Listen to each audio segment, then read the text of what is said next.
অনন্যা আগে খেয়ে নাও মা। আজকের আমার এক্সাম ছিল, তাই মা সকাল সকাল আমার জন্য ভাত ভাজা আর ডিমের পোচ বানিয়ে দিয়েছিল।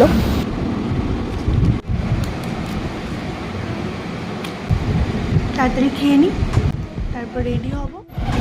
কলেজে পৌঁছে গেছি। আর পরীক্ষাও ভালোই হয়েছিল।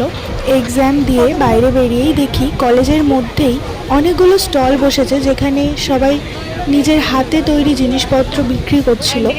হাতে তৈরি জুয়েলারি, ব্যাগ, আরও অনেক কিছু।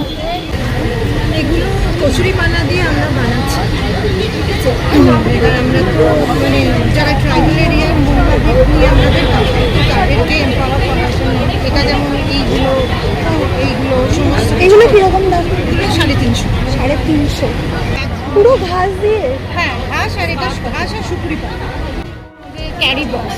আর এগুলো আমরা শালপাতাটাকে একদম স্টিফ করে নিয়ে আসছি, রাইট? আমরা দেখো শালপাতা মাটিতে বা টেবিলে না পাইতে খেতে পারি, তো এগুলো হাতে নিয়ে খাওয়া যেতে পারে। দিস ইজ সো স্টিফ। একটা সাইজ আমি বার করেছি, বাকি আমাদের অনেকগুলো সাইজই করা।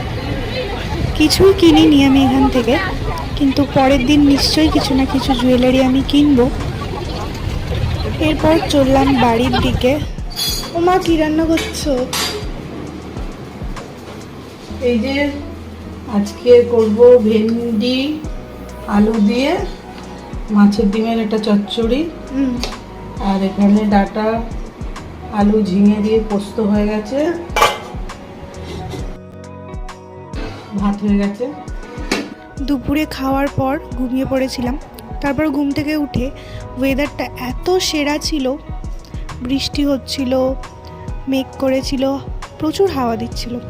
রাতের বেলা বাবা এনেছিল চিকেন বিরিয়ানি।